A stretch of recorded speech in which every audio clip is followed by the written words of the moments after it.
Hello, good morning, good afternoon, good evening. I hope you're all doing well. We've only got CW in the chat. Hello, CW. We've actually only got 9 people watching, so I think people are really sick of this. I think people are just completely switched off for the weekend, and I absolutely don't blame you. But I felt compelled to come on, and I feel that both my titles of these videos and the thumbnail in this instance, this is today's thumbnail. Look, I think this is a good piece of work, honestly. 12:32 and 16 seconds. But I feel I'm getting more and more sarcastic as this trial goes on. But today we are discussing the Bev Cannone masterclass in how to apply bias to a murder trial. Well,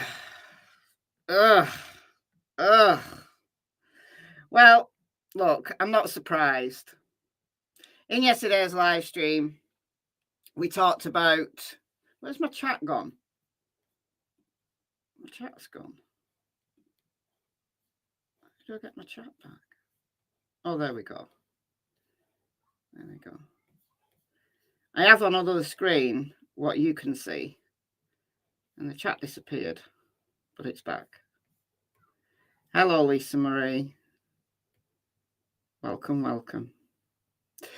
Yeah, so in yesterday's live stream, we talked about the shock revelation right at the end of day 16, when Robert Alessi appealed to Judge Cannone for her help, for her assistance.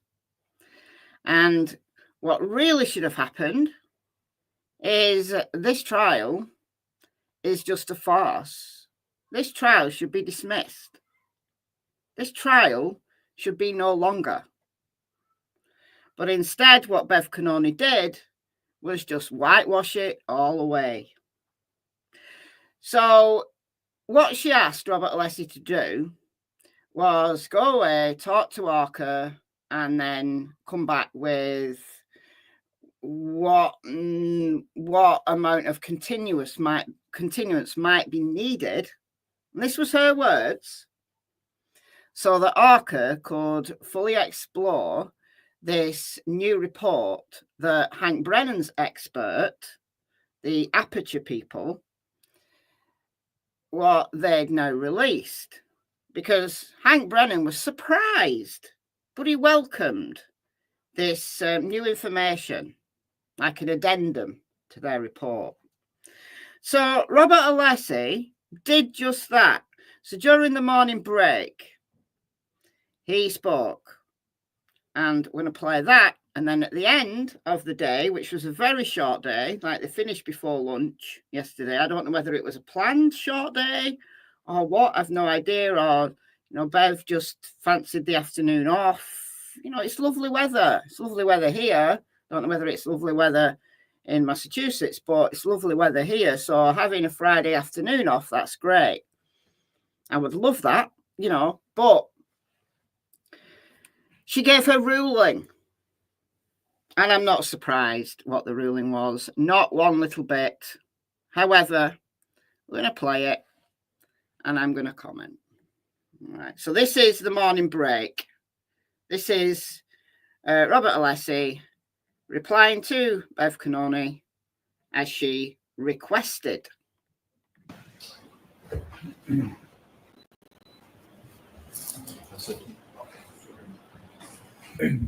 Thank you, Your Honor. Yesterday, Your Honor discussed with the parties, and parties were heard with regard to the issues we have raised with regard to the timing of the May 8th report from Mr. Burgess that the defense received on May 11th. And what I wanted to do, Your Honor, is briefly provide the information Your Honor asked for yesterday, which was how much time we might need under various circumstances. Okay. And so I wanted to take a few moments to put that in context. It will only take me a brief amount of time to do so. So, Your Honor, there is a timing issue, but there's most importantly a substantive issue. I will not, of course, go into the detail of yesterday, but the timing really is informed by the substantive issue. And so with regard to the matter, we went back and we looked at more deeply the effect of this timing and this movement of the what has been referred to as clock drift in Mr.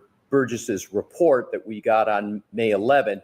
I spoke of the significance yesterday, and here's what I would like to add as is relevant to the time we're going to need. I again urge the court to reject it substantively, because what we did was we went and we looked at matters such as the cross-examination of a key witness in this case, Jennifer McCabe. All right. So what he wanted. He didn't actually want a continuance. He didn't actually want anything other than the rejection of this new information. The Aperture's original report should be the thing that they testify upon, and this new information that has come completely out of the blue, that should be disallowed. That's what he wanted. That's all. That's it. That's all. That's all he wanted. She testified with regard to observing a vehicle at 12:45 a.m. And that's a significant point. I know I don't need to elucidate for Your Honor. All of this is going in significant part, if not total part, to what has been as alleged a collision here, which we vigorously contest. It just no collision ever occurred. But the timing of it, the timing of what's alleged by the Commonwealth is very important. The seconds are important. Literally 1 second can turn not only the Commonwealth's theory completely around in circles and debunk it, but exactly.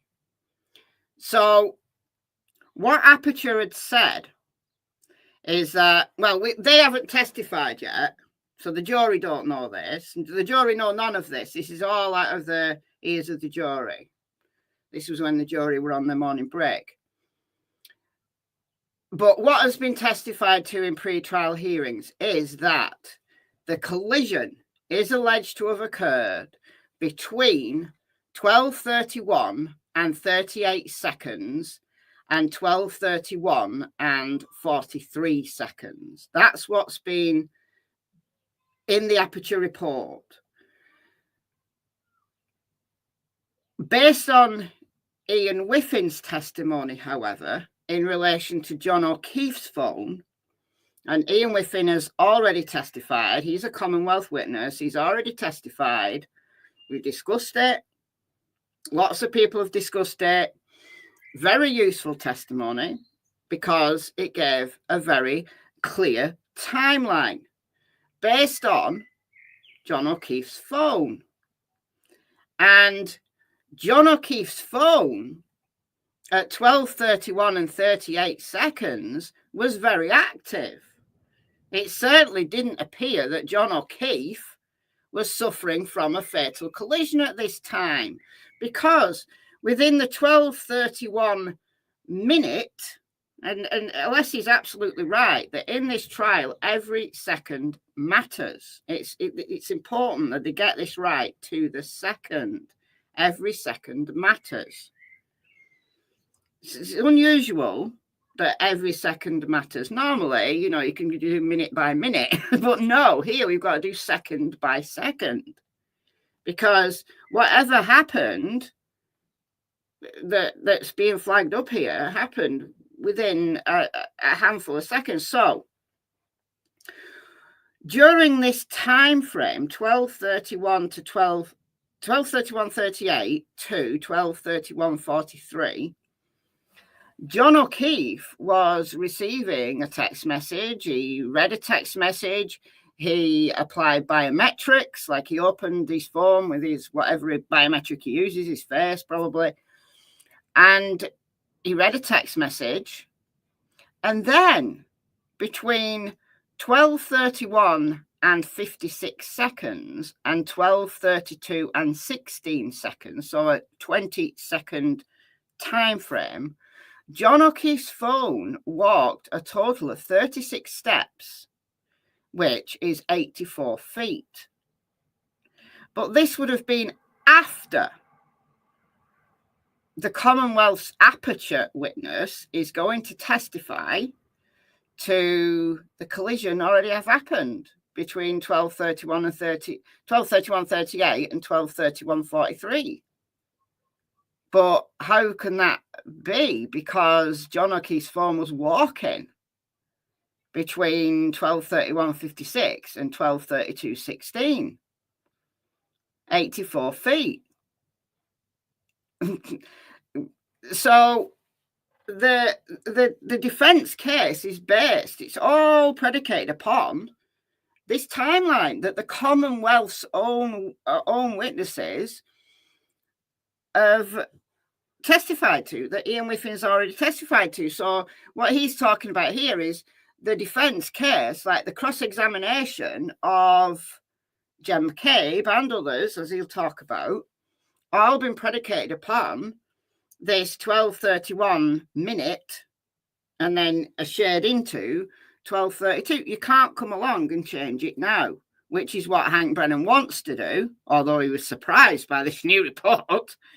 What he wants to do is align it all. So what Hank Brennan said at the end of day 16 is that this new report aligns the time with Ian Whiffin's testimony. So Aperture have come along and just changed the time, seemingly arbitrarily, to fit with Ian Whiffin's report. It's complete lies. Also, the jury's analysis of it, and this is the point I wanted to elucidate today, is that the jurors have... 84 feet takes you up the tree line and to the back gate.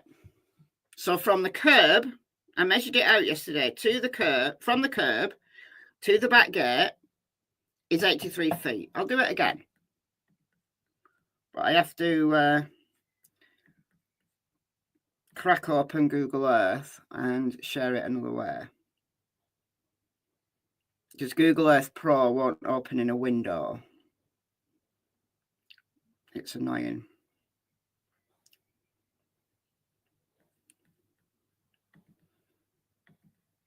Just one sec.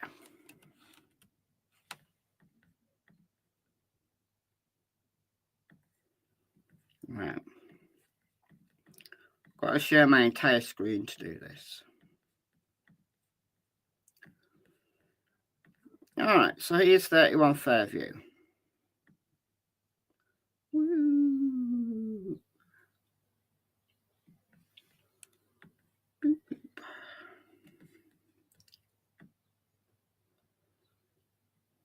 Ooh, we're going into the tree. We're going to crash. Whoa! We crashed. Didn't want to do that. All right. Boom. Stop it. All right. So this is approximately where John O'Keefe was found. I think actually I should move this pin just a little to the right, but between 8 and 10 feet away from the curb in the vicinity of the flagpole. That's where his body was found. All right. So if we go from the curb here, through up this tree line to this back gate, this white thing is a gate. You will see that this is 83 feet. I'm not sure John O'Keefe ever went in the house.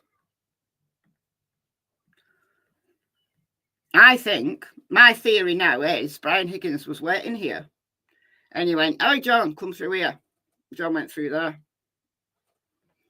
That's what I think happened. All right, so we're measuring from the curb. So John O'Keefe gets out, walks up this tree line to Brian Higgins. Hold on. Got to do the path. So from about here, go go up the tree line. And we've got 83 feet. We've got a little dint in there. So it's about 83 feet, 82, 83 feet, which is exactly the distance that John O'Keefe's phone walked between 12:31 and 56 seconds and 12:32 and 16 seconds. 83 feet.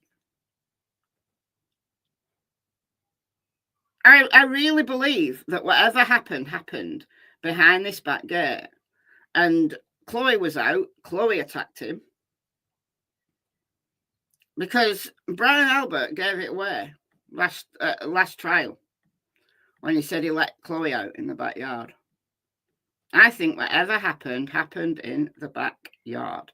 That's why the people in the house didn't know anything. They didn't see John. Like Sarah Levinson and Julie Nagel, they're telling the truth. They didn't see John. I think Jen McCabe and Matt McCabe found out after the fact. I think they're in on it after the fact. And I think Jen McCabe did text Hos Long to die in the cold at 2:32 a.m. or 2:36 a.m. Which is it? 2:36, 2:32. Or 2:26 or whatever, about 2:30. Because she'd been told before they left that there'd been some kind of altercation, there'd been some kind of accident, and John was in the backyard. And I think when she got home, she asked Google, Hos Long to die in the cold.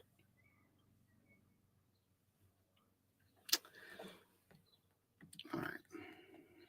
Been provided information, and the defense has aimed its defense on this claim based upon, in large part, timing. So now what we have is on May 11th, Mr. Burgess changing the timing. So what does it affect? Not only witnesses like Jennifer McCabe, who we crossed, we strategized with regard to, but also my decision to not even cross Trooper Garino, because Trooper Garino had testimony with regard to when Ms. Reed connected with the Wi-Fi at One Meadows, and there's a certain time associated with that. We have Mr. Whiffen, who went. Yes. Karen Reed's vehicle. No, Karen Reed's phone. So we're talking Karen Reed's phone here, because the Commonwealth don't talk about Karen Reed's phone. Like, all of it is about John O'Keefe's phone. We don't know anything about Karen Reed's phone, apart from it connected with the Wi-Fi at One Meadows. So you'd have to be within 100 feet, maybe a bit more, 300 feet, whatever. You'd have to be close to One Meadows to be able to connect with the Wi-Fi. So her phone auto-connected at 12:36, and I think it was 30, I want to say 38 seconds, but I'm not too sure. But it was in the 12:36 minute. And it's a 6-minute drive from Fairview Road to One Meadows. Now, bear in mind, it's an unfamiliar route for Karen. You know, they didn't know the way to Fairview, so she's probably going to be unfamiliar driving from Fairview to One Meadows. It was dark and the weather was bad. So I doubt that she would have been able to do it in less than 4 minutes. But this is now what we're working with. Because if the Commonwealth are now saying, as they are now saying, that the collision happened at 12:32 and 16 seconds, so exactly to the second that John O'Keefe's phone stopped moving. I mean, how on earth had he walked 84 feet from the vehicle to then get hit by it? I mean, come on. It's farcical. It's unbelievable. It's no. But also, she's got to have been able to drive, having just like smacked John O'Keefe doing what, 24 miles an hour in reverse. So she's whacked John O'Keefe. He's now dying on the lawn, and she speeds off and gets to One Meadows within 4 minutes. So is it possible? Yes. Is it likely? No. On an unfamiliar route, could she do a 6-minute drive in 4 minutes? Yeah, I guess she could if she was driving really unsafely.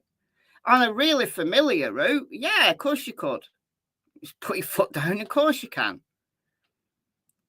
But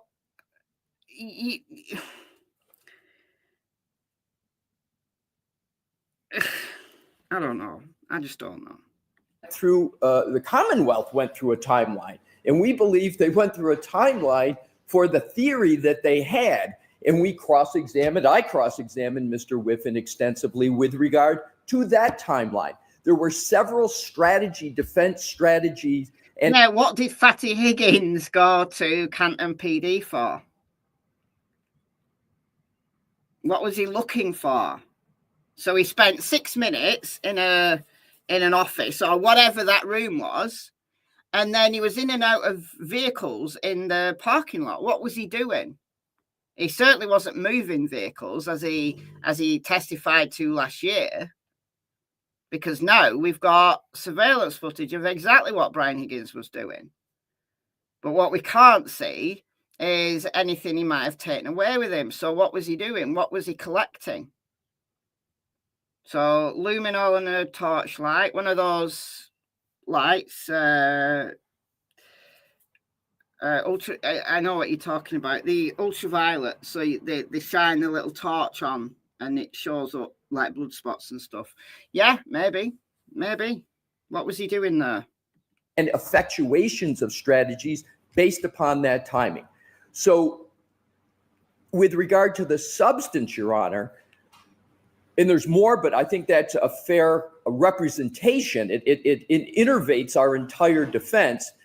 The question now of Your Honor of how much time it will take the defense to react to Mr. Burgess, I wanted to say it's not only a reaction, but it's a substantive defense analysis, and 3/4 of the effectuation of that has already occurred through our presentation in terms of cross-examination.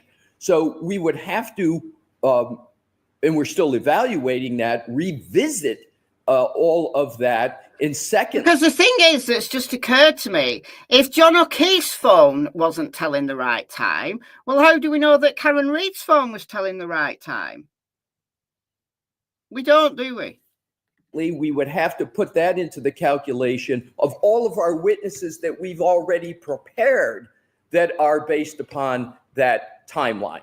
So it is a very significant point. And to the extent that the Commonwealth tries to argue, well, you know, we never really committed that much to a certain time period. I again urge the court to look at the report of Dr. Judson Welcher, where he has 1162-2 with a specific range, 38 to 43. And even in their range, it's a very small time, which further supports how each second matters in this regard. Now to the answer to the question Your Honor asked yesterday. Again, I urge that it just be rejected and we keep this trial moving in its current pace. To the extent that that does not occur, doesn't want a continuation. She said, "What do you want?" And he said, I just want the original Aperture report to be the thing that the experts testify with, not this revised one." But it was her that said, "Well, what else? You know, what else?" So she requested that he go to ARCA, speak to ARCA, and see what time, how much of a continuance they would need. And again, we urge that it be rejected, the report, because it's a Rule 14 violation. There is no remedy for the defense However, to the extent, and given Your Honor nonetheless asked me for an answer in time, we would need 4 days to be able to address it. We will not ever. And 4 days is not a lot. Like, they're asking for a 4-day continuance. Not that they want it, but she asked them how long they would need. So 4 days is not a big deal. Be able to recover strategically or substantively from it, given all that's been presented to the jury. And it will be very difficult to figure out how we're going to go present a defense after we've already presented to the jury our defense and our cross-examination. It's not really structurally possible to simply take 4 days and address Mr. Burgess, because we can't go back to all the witnesses I just mentioned and others and start crossing them in eliciting testimony with this new time period in mind. But I wanted to answer the question, Your Honor, respectfully. It would be 4 days for us to even go from where we are now and then try to alter not only witnesses such as Arca, but DeSogra and Gaffney and other types of witnesses that we have in that regard. So, Your Honor, respectfully, that is my response. All right. Does the Commonwealth want to be heard? And I think that's entirely reasonable. He's answered her question entirely reasonably. So Hank Brennan comes up now. Thank you. Okay.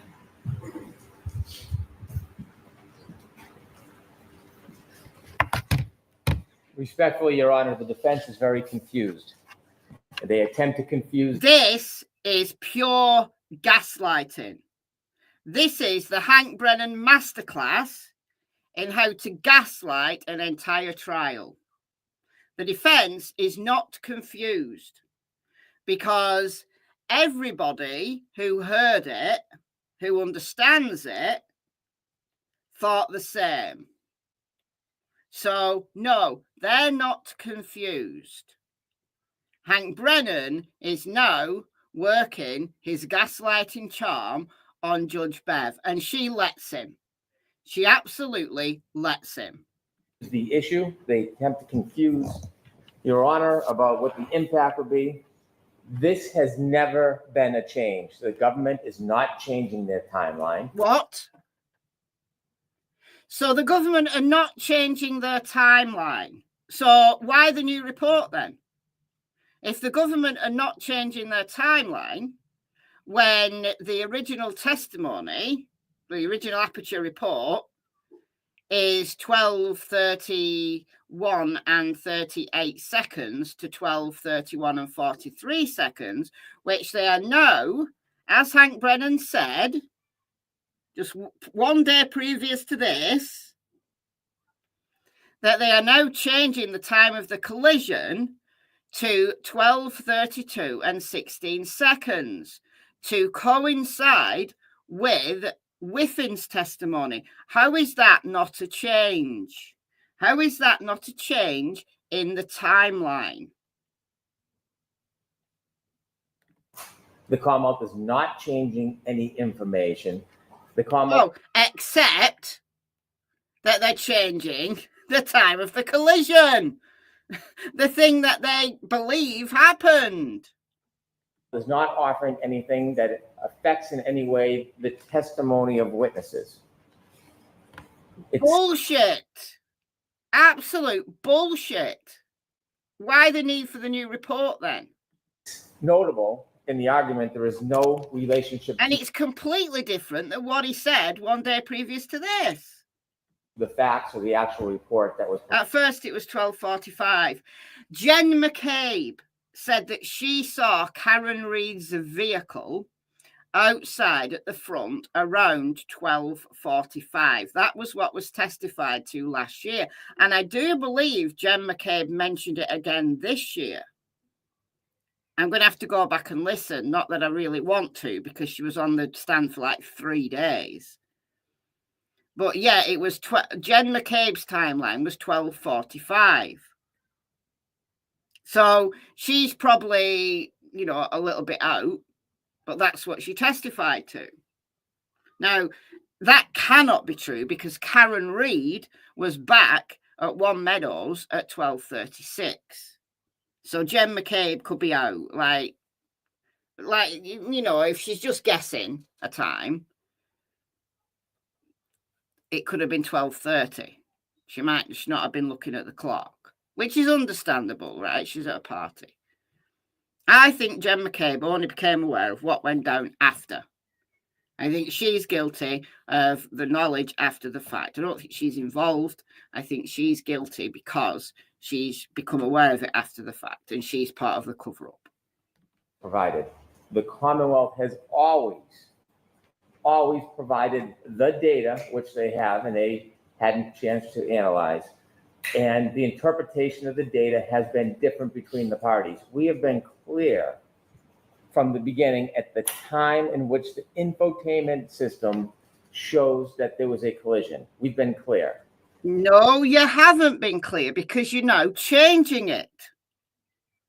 And the data has been clear. That has never changed. That data in the telestream system is based on a clock in the Lexus, which both sides know full well is different than a clock in an iPhone.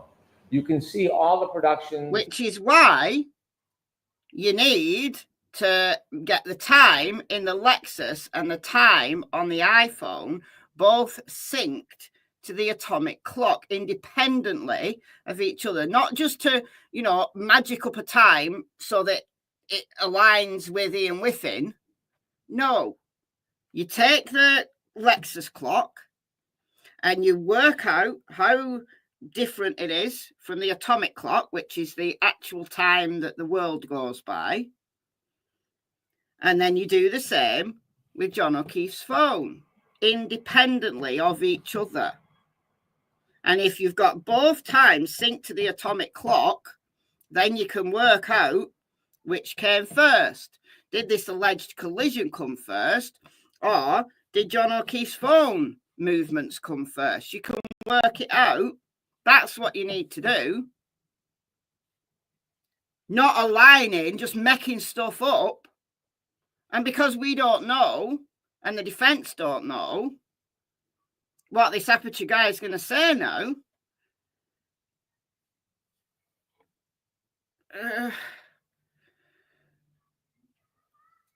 it's just absolute shambles. Of Dr. Welcher's PowerPoint presentation, where it shows that time, 12:31:43, has never changed. Also, it has been clear. What? 12:31:33 has never changed. 12:31:33 has never changed.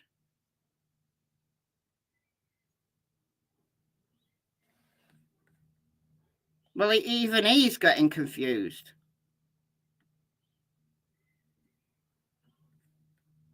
System is based on a clock in the Lexus, which both sides know full well is different than a clock in an iPhone. You can see all the productions of Dr. Welcher's PowerPoint presentation, where it shows that time, 12:31:43. Oh, 12:31:43. 12:31:43. 12:31:43. Which is before 12:32 and 16 seconds. Has never changed. Has never changed. That time has never changed. So why now are they bringing up the revision to align it with John O'Keefe's phone and Ian Whiffin's testimony to then convert the collision from 12:31:43 to 12:32 and 16. Also, it has been clear that both sides appreciate that there is a variance between the clock in the Lexus, which leads to that system information, and a clock in an iPhone. In fact, the defense was so aware of it, they hired an expert, Mr. DeSorga, who gave his opinions about that variance. We have never suggested there was not a variance in this case. In fact, we have highlighted. Your variance, you said, was between 12:31:38 and 12:31:43. That's the variance that you said, that there was a 5 second, like you got to like within 5 seconds. That was your variance. But yes, they've both said that the clock on the Lexus is different than the clock on John O'Keefe's phone. Again, what you absolutely need to do is independently of each other, convert the time on the Lexus to the atomic clock and compare the time John O'Keefe's phone to the atomic clock independently of each other, not Jimmy in the data so that it aligns with your timeline. That's nonsense. The variance. When their expert, Mr. DeSorga, provided a report, we believed that his analysis was wrong. And so we looked at the variance and the data that was available from the Telestream system and John O'Keefe's Waze data that was on his phone that was always available to all of the experts in both sides. So now you're conflating the infotainment system in Karen Reid's Lexus with the Waze app on John O'Keefe's phone. They are completely separate. You got to keep them completely separate until you've got the accurate time worked out on both. You can't conflate the two, which is what he's doing now. And when Mr. Burgess looked at the variance at the time of a 3-point turn about 7 minutes before the collision. You can't say about 7 minutes. We're talking to the second here. So to the second, what time did that 3-point turn happen? You can't say about 7 minutes because we're talking second by second. So that's bullshit. He simply matched the Waze information. No, you can't match the Waze information on John O'Keefe's phone to anything because you've just admitted that the clock on John O'Keefe's phone is different than the Lexus clock. Can people not see what he's doing here? The defense can see what he's doing here. I can see what he's doing here. There's a bunch of people who I've listened to, commented on this, who can see what he's doing. It's obvious what he's doing. Why can Bev not see this? Why can Bev not see this? I'm sure that Hank knows what he's saying is bullshit, but he's still saying it anyway. He's a gaslighter. On Mr. O'Keefe's phone to that of the information from the Telestream. Bullshit. You've already admitted that John O'Keefe's clock on his iPhone is wrong.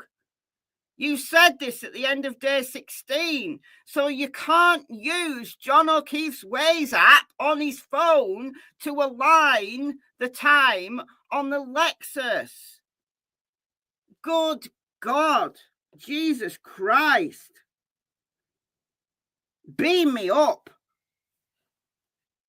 Oh.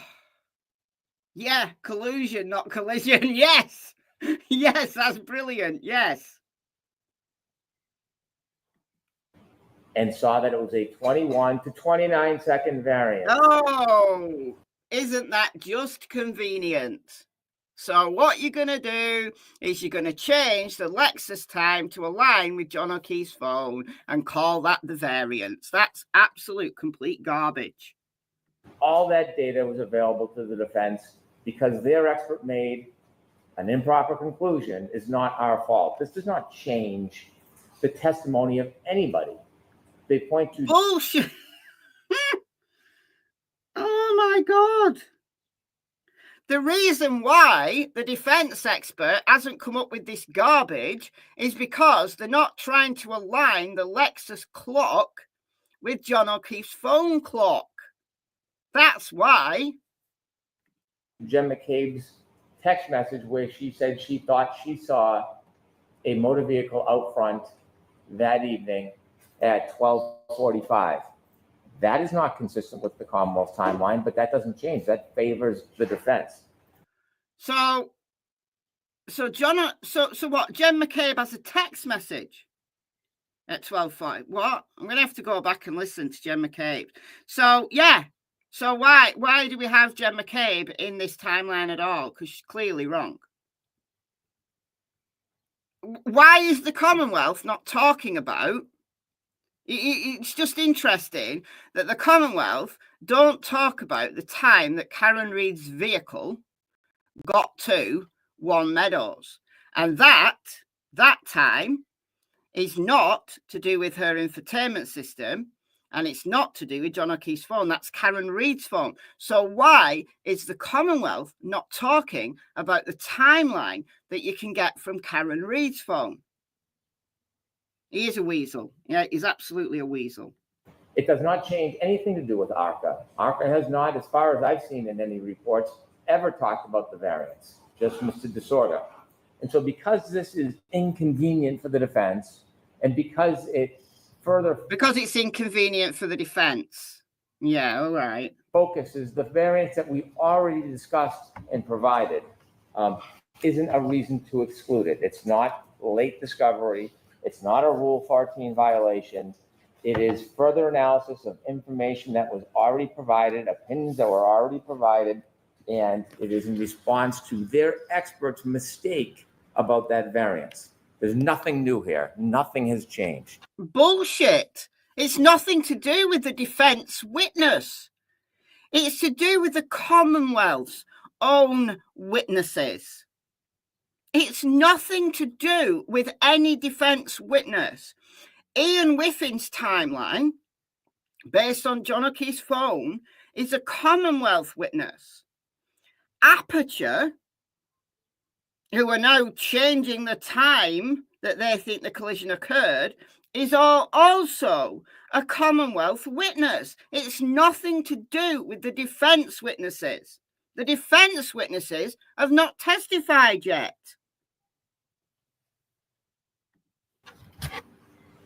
You're a weasel. Go right ahead, Mr. Leslie. You're a gaslighter. The only question I had for you yesterday, for you to respond to today, was the time. So I gave you more leeway. And you're giving me more leeway, and I appreciate it. Go right ahead. So 2 items, Your Honor. As I alluded to yesterday, and it's been Get nearer to the microphone. Can't hear you properly. a point that Mr. Brennan just made. We believe strongly, Your Honor, that at a minimum there needs to be a voir dire of Mr. Burgess. And we believe strongly there. Yeah, so why can there not be a voir dire? Good idea. Let's voir dire Mr. Burgess to see what he's got to say for himself. Let's do that.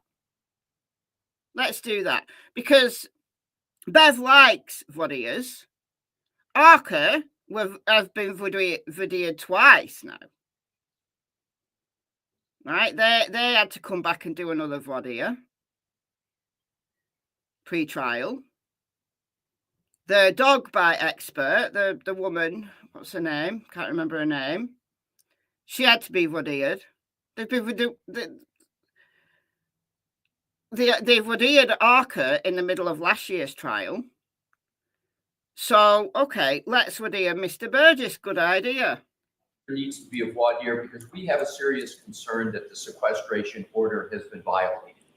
He has changed a very key aspect of this matter after the testimony of Mr. Whiffen, after Mr. Whiffen presenting a timeline in his report, Mr. Burgess, his new purported report of May 8th.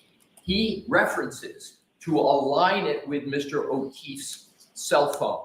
That is the essence of Mr. Whiffen's report, is anchoring in his timeline. He did a whole timeline on Mr. O'Keefe's report. Exactly. And conveniently, the proposed alteration by Mr. Burgess in his report of this clock drift now makes it very, very close to fitting within Mr. Whiffen's timeline and the theory of the prosecution. At a minimum, we need a voir dire to ask Mr. Burgess, why did he do what he did? Another reason for the voir dire. Mr. Brennan yesterday said, we were surprised to get the report. Yes. Yes. How can you be surprised to get a report? do witnesses commonly just write reports and send them in just without any solicitation whatsoever? Absolutely not. Hank Brennan called them up and said, can you jiggle with these times because it's not going my way? I bet you any money that's what he did. That further makes great concern as to why Mr. Burgess did what he did. Lastly, Your Honor, with regard to Mr. Brennan's point, and he made it yesterday and I corrected it, he said it again today, that supposedly our witness, Mr.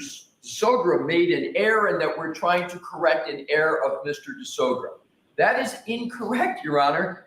Again, Mr. DeSogra was responding to Mr. Burgess's report. Mr. DeSogra's report is entirely saying, okay, Mr. Burgess says this, and therefore the defense says this.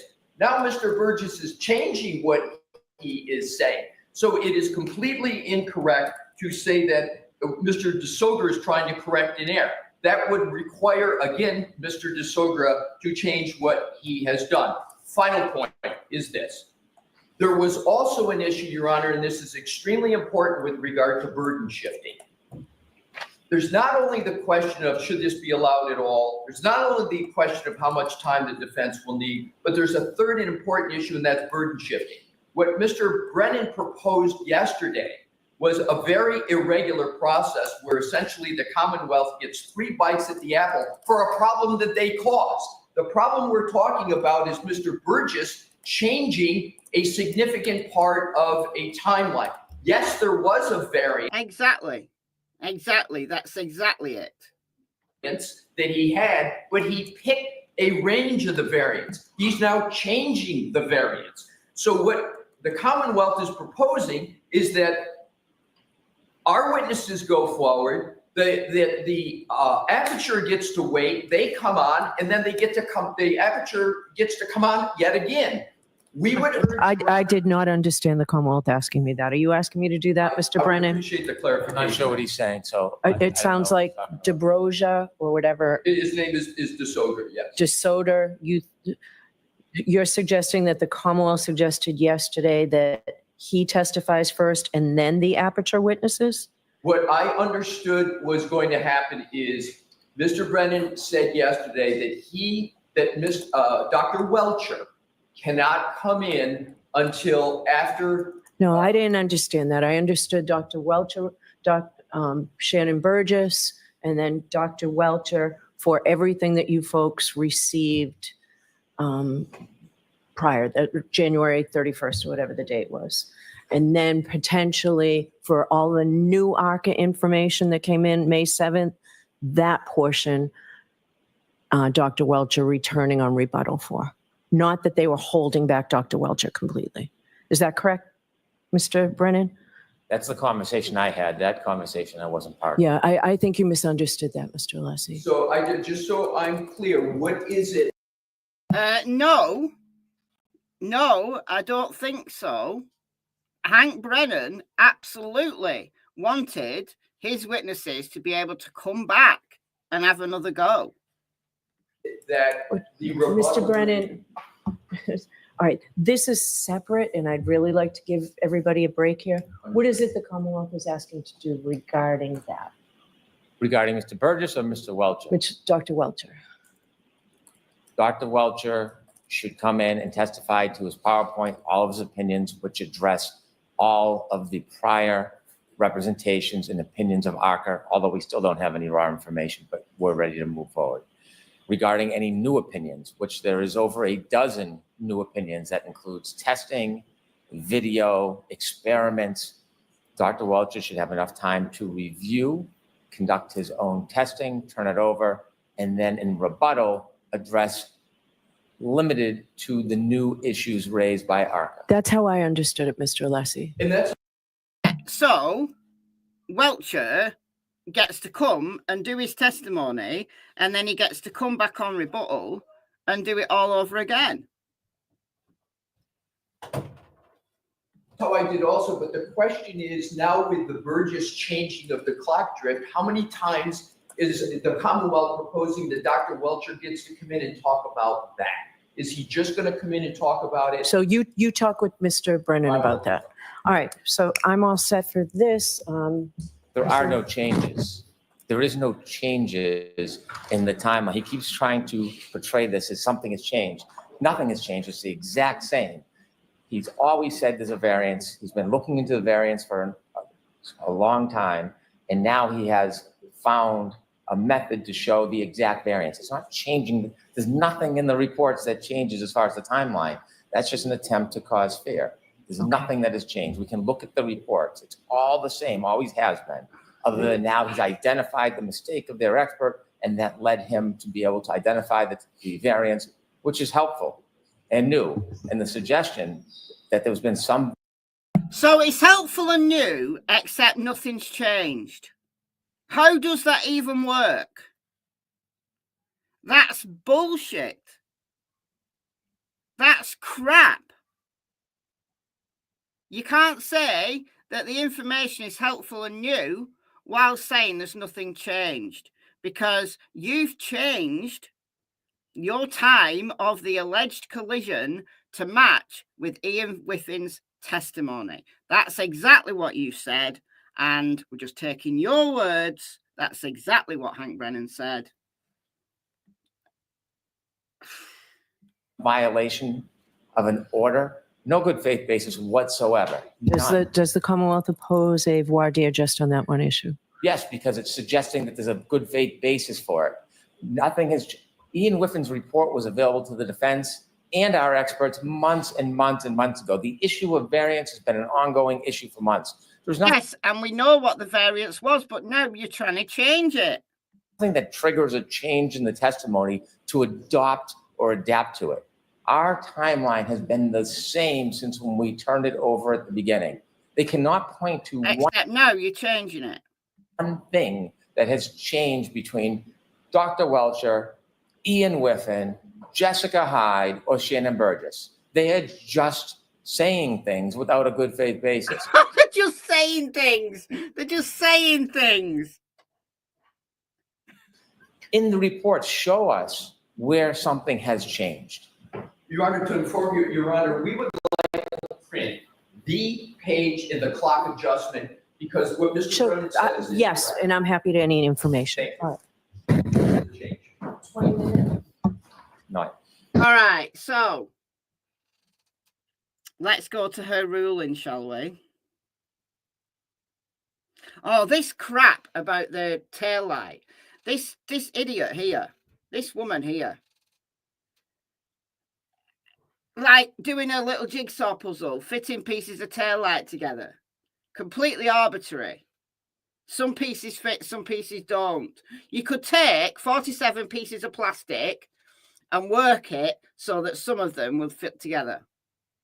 It doesn't tell you how that tail light got broken, though. It's nonsense. Even if you can prove that they're all from the same tail light, it doesn't tell you anything about how that tail light got broken. So I'm not even going to discuss her. She's an absolute clown. I'm going to do the David Unetti masterclass in cross-examining DNA. David Unetti's cross-examination of the DNA expert was brilliant. But I'll do that. I'll do that, I think, Monday morning before the trial starts. It'll set us up nicely for day 18. I can't do it tomorrow morning because I'm out, but I can do it Monday morning, so I'll do that. Right, I'm going to go to... Let's cross. All right, here we go. This is her ruling. I do. All right, go ahead, Mr. Manning. Having reviewed your reports, Shit. can you Still not right. Still cross. Okay.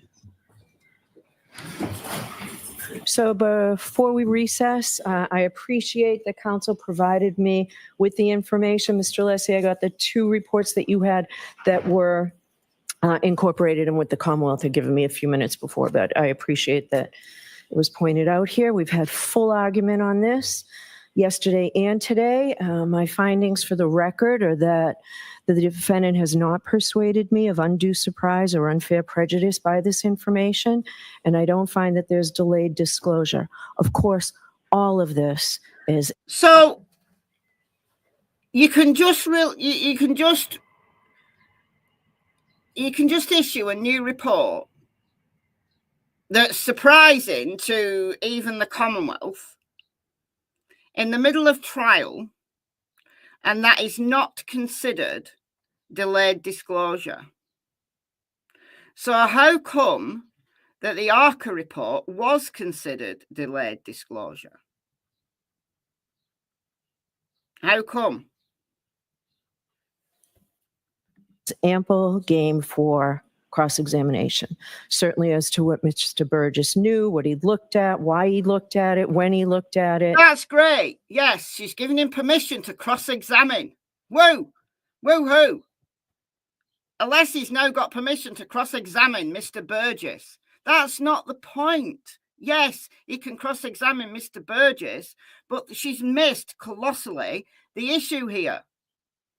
The issue is the changes which now affect the entire defence case. It's not just cross-examining one witness. This is affecting the entire defence case. Both the witnesses that they've already cross-examined and also the witnesses that they've got prepared to testify for their case. She's just ignored that completely. Why he changed his report in violation of the sequestration order is all for cross-examination, and I will give you a lot of leeway with that, Mr. Alessi, but I'm not having... He's going to get leeway. What do you mean? That she's just going to sustain, maybe 90% of Hank Brennan's objections rather than 98%? Okay. Of voir dire on that. Mr. Alessi, I can tell you... We don't need a voir dire, no. It's only defence witnesses that need to be voir dired. We can't have a Commonwealth witness being voir dired. Although at the very least, that's what he should have had. Obviously, you've got a great facility for cross-examining on the underlying information here. You've done fulsome cross-examinations. I have every confidence you can do it here again. But if after the direct, you demonstrate that you need further time, I'll certainly hear you on that. And more... You can hear him. It's not that she's going to do anything about it, though. Importantly, perhaps, if you feel that the testimony of Jen McCabe and the others that you've mentioned is critical and that you need to recall them, I'll hear you on that as well. So, but that just makes the defence look slack. They're having to bring witnesses back to cross-examine them again. That just makes them look bad at their job.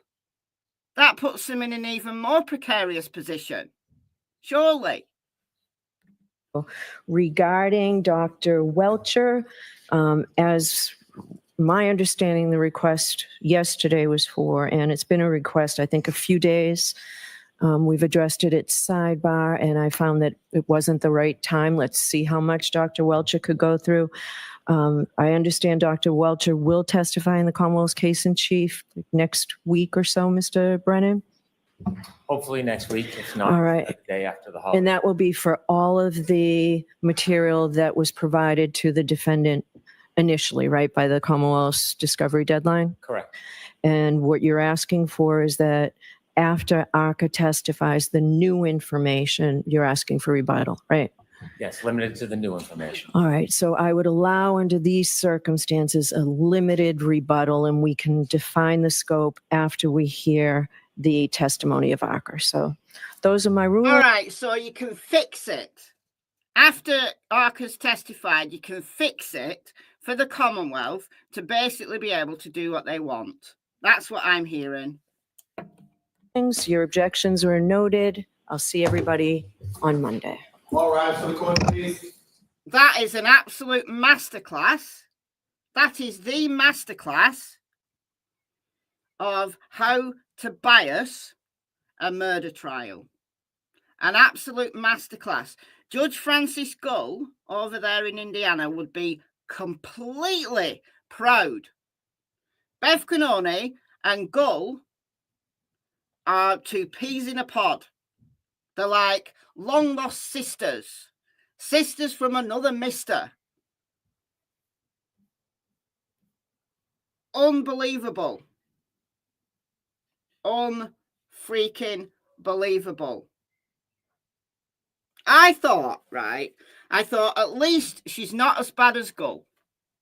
Like, that's what I was saying all through trial one. It's what I've been saying so far. Every time she sustains a completely pointless objection from Hank Brennan, I always console myself with, at least she's not as bad as Francis Gull. But now, she's in every which way as bad. Other than she allows the trial to be televised. Apart from that, she's every which way as bad as Gull.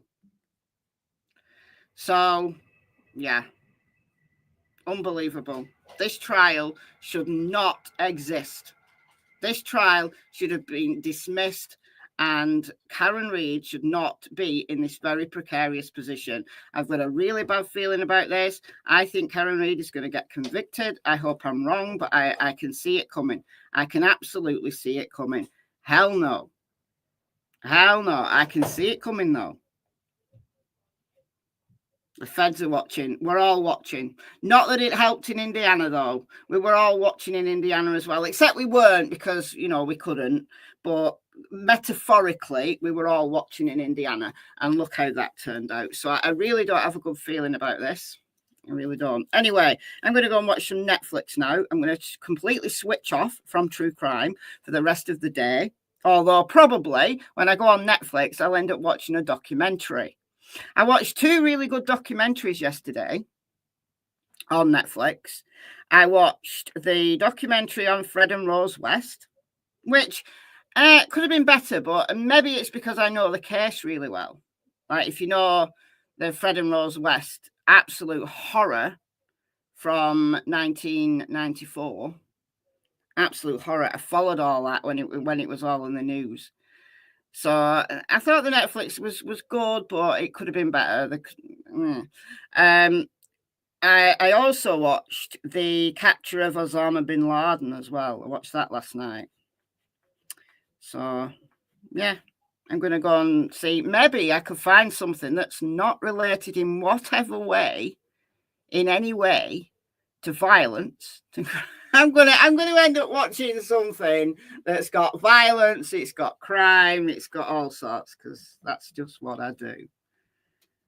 Yeah, exactly. You go on Netflix to unwind and still end up watching true crime. But I've already released a video over on Michelle After Dark about the new search for Lily and Jack Sullivan.